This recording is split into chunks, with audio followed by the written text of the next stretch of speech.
Hello everyone, I am Girdhar Rawat.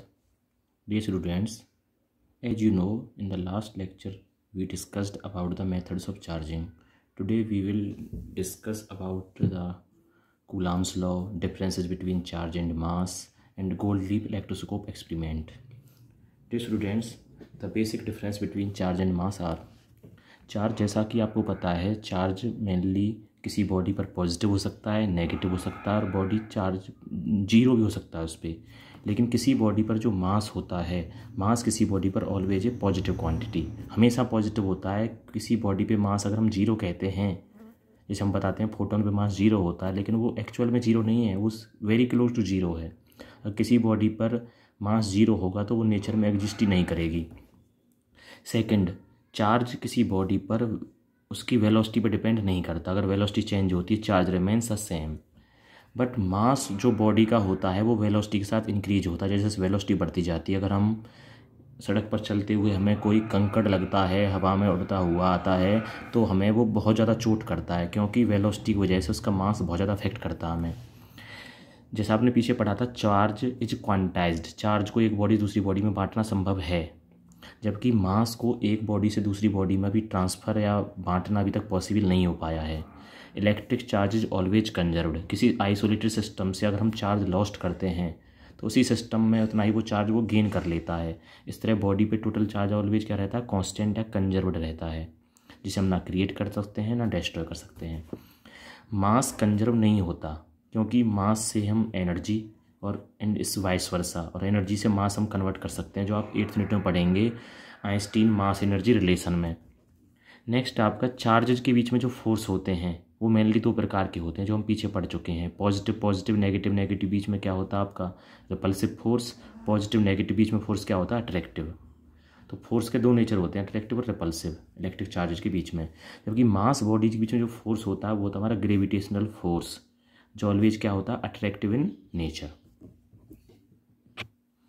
Gold-Leaf electroscope experiment. Dear students, this electroscope is mainly invented by William Gilbert. इसके द्वारा हम किसी charged body पर, जो electrified body है, उस पर चार्ज है, वो चार्ज है या नहीं है, और उस चार्ज की पोलरिटी क्या है, उसे मेजर कर सकते हैं। ये विलियम गिलबर्ट ने इन्वेंट किया था।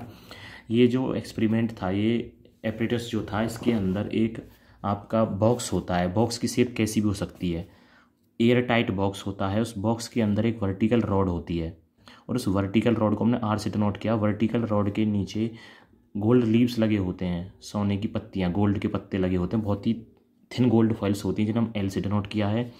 और जो वर्टिकल रॉड है ऊपर एक मेटल नॉब से कनेक्ट होती है।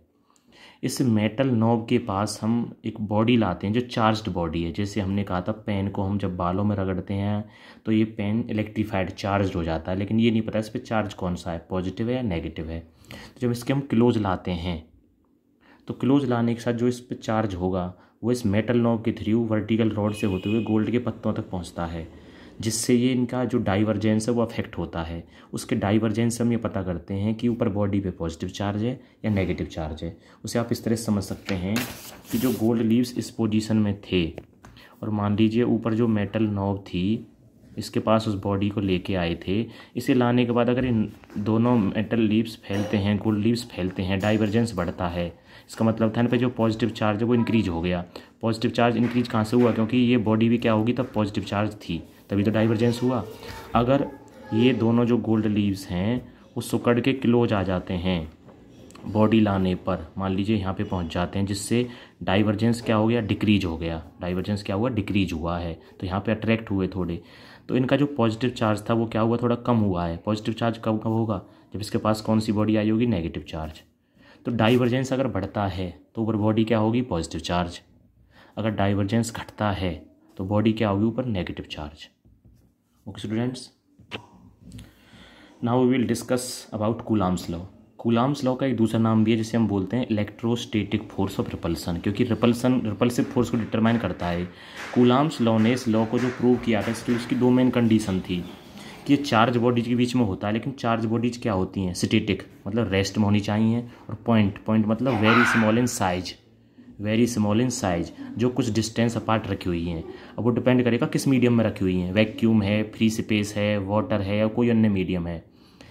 अब इसके बारे में बताया था कूलाम्स लॉ ने, दो चार्ज पार्टिकल जो किसी मीडियम में रखे हुए हैं, यहाँ पे हम वैक्यूम की बात कर रहे हैं, उनके बीच में फोर्स अप्लाई होता है, इलेक्ट्रिक फोर्सेज। अब वो इलेक्ट्रिक फोर्स कितना होगा, वो होता है is directly proportional to the product of, वो चार्जेज जो हैं उनके मैग्नीट्यूड के प्रोडक्ट के, magnitude of charges Q1 into Q2, and inversely proportional, inversely किसको होता है, दोनों के बीच की जो डिस्टेंस है उसके स्क्वायर के, inversely proportional to the square of distance between them, जिसे हम लिखते हैं F proportional to Q1 into Q2 upon R square. अब यहाँ पे प्रोपोर्शनलिटी कांस्टेंट क्या है, जैसे आप 11वीं में पढ़ चुके हैं, जब हम वैल्यूज़ निकालते हैं ट्रू वैल्यू और एक्सपेरिमेंटल वैल्यू, तो दोनों एक दूसरे को मैच नहीं करती कुछ केसेज में, कुछ वहाँ पे कमियाँ होती हैं वैल्यूज में ड्यू टू इम्परफेक्शन, कुछ कॉन्स्टेंट्स होते हैं जिन्हें हम जानते नहीं हैं। अब वही कांस्टेंट जो था उसे नाम दिया गया पे K, और K को क्या बोलते हैं, इलेक्ट्रोस्टैटिक फोर्स कांस्टेंट, जिसकी वैल्यू लेटरली डिफाइन की गई 1/4πε0 से, एप्सिलॉन नॉट, क्योंकि हम वैक्यूम की बात कर रहे हैं। तो फार्मूला क्या बना यहाँ पे 1/4πε0 Q1 into Q2 upon R square. अब इस K की वैल्यू कितनी थी, अगर इस K की वैल्यू के हम बारे में जानना चाहते हैं, जो कॉन्स्ट इस K की वैल्यू जो निकाली गई ड्यू टू इम्परफेक्शन, कि ये K डिपेंड किस पे करता है, इस K की वैल्यू जो नेचर में सोल्व होके आई, ट्रू वैल्यू और एक्सपेरिमेंटल वैल्यू का जो डिफरेंस था 9 × 10⁻⁹ ये वैल्यू आई, लेकिन ये वैल्यू किस में निकल के आई, SI यूनिट में, जब हम SI यूनिट में सोल्व कर रहे थे। और इस K की वैल्यू जो सोल्व होके आई वो आई थी 1, जिसे हम किस में कर रहे थे, इन CGS सिस्टम। अगर हम यहाँ से यूनिट सोल्व करना चाहें, इसकी यूनिट क्या बनेगी, तो यूनिट देखते हैं यूनिट क्या बनती है। जैसे हमारा फार्मूला था F = 1/4πε0 Q1 Q2 upon R square, तो इसे हमने क्या नाम दिया था, K। तो K की वैल्यू क्या बनी, F R square upon Q1 into Q2, force के लिए न्यूटन, डिस्टेंस के लिए मीटर स्क्वायर, और चार्ज के लिए coulomb square, coulomb into coulomb, तो इसकी यूनिट बनी न्यूटन मीटर स्क्वायर पर कूलाम स्क्वायर। स्टूडेंट्स, और यहाँ पे जो वैल्यू होती है CGS यूनिट में, इसकी वैल्यू क्या होती है 1। अब 1 को कैसे कन्वर्ट करेंगे, हमारी वैल्यू थी 9 × 10⁻⁹। अब न्यूटन के लिए क्या था, न्यूटन कन्वर्ट करेंगे डायन में, डायन में वैल्यू होती है 10⁵। मीटर स्क्वायर कन्वर्ट करेंगे सेंटीमीटर में, तो 100 का स्क्वायर, इंटू कूलाम की वैल्यू जो होती है स्टेट कूलाम में 3 × 10⁻⁹ की वैल्यू क्या आएगी -2। इसे सोल्व आउट करने के बाद हमें जो वैल्यू मिलेगी वो क्या मिलेगी 1, और जो किसमें मिलती है, in CGS। Dear students, coulomb's law में एक वर्ड आया था परमिटिविटी, जिसे हम सिंबल से शो कर रहे थे एप्सिलॉन। ये वर्ड एक ग्रीक लेटर था। अब इसे हम नाम दिया गया यहाँ पे इलेक्ट्रिक परमिटिविटी। इलेक्ट्रिक परमिटिविटी होती क्या है, ये हमें इस तरह से समझना, अगर दो चार्ज पार्टिकल्स किसी मीडियम में प्लेस हैं, तो दोनों चार्जेज एक दूसरे पर फोर्स लगाएंगे, एक दूसरे पर फील्ड्स लगाएंगे, तो उस फील्ड और फोर्स को कौन अफेक्ट करेगा, ये मीडियम अफेक्ट करेगा। उसके बीच में मीडियम क्या है, उस मीडियम वो कितना अपोज करेगा, तो ये फोर्स चार्ज और पार्टिकल्स को जो मीडियम अपोज करता है, उस अपोजिशन की वैल्यू को जो मेजर करते हैं उसे हम बोलते हैं परमिटिविटी। जैसे हम बात करते हैं वैक्यूम में अपोजिशन सबसे कम होगा और किसी मीडियम में अपोजिशन ज़्यादा होगा। अब उससे हमारा फोर्स या चार्ज अफेक्ट होते हैं, जिसे हम बोलते हैं electric permittivity.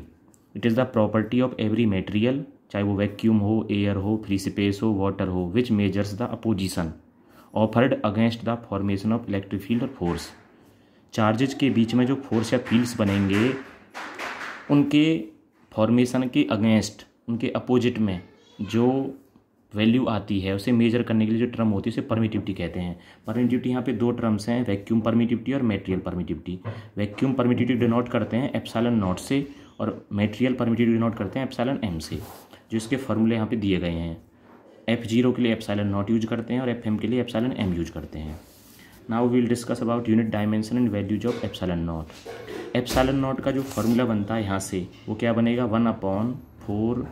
1/4πf0 Q1 into Q2 upon R square. Charge की यूनिट जो होती है वो कूलाम होती है, कूलाम स्क्वायर। 4π कॉन्स्टेंट है, फोर्स की बन गई न्यूटन, और R डिस्टेंस स्क्वायर की क्या बन गई मीटर स्क्वायर। तो यूनिट क्या बनती है इसकी, कूलाम स्क्वायर पर न्यूटन पर metre square. Now it's dimensional formula. Coulomb square के लिए जो वैल्यू होती है वो क्या होती है, आपको पता है सबको, AT। तो कूलाम स्क्वायर के लिए A square T square upon में पर न्यूटन के लिए M1 L-1 L1 जो न्यूटन के लिए होती है, इनटू क्या मीटर स्क्वायर के लिए क्या होती है L2, जिसे सोल्व आउट करने के बाद आपको क्या मिलेगा, you will get m-1 L-3 T4 A2. Now we will determine the value of epsilon naught, vacuum permittivity. As we know, K equals to 1/4 pi epsilon naught. Then epsilon naught equals to 1/4 pi K. On using these values, we get 4 into pi 3.14, K की value 9 into 10⁻9. जिन सबको solve out करने के बाद हम find out करते हैं 8.85 10⁻12. अब epsilon not की जो यूनिट आई थी वो कूलाम स्क्वायर पर न्यूटन पर मीटर स्क्वायर. Okay students.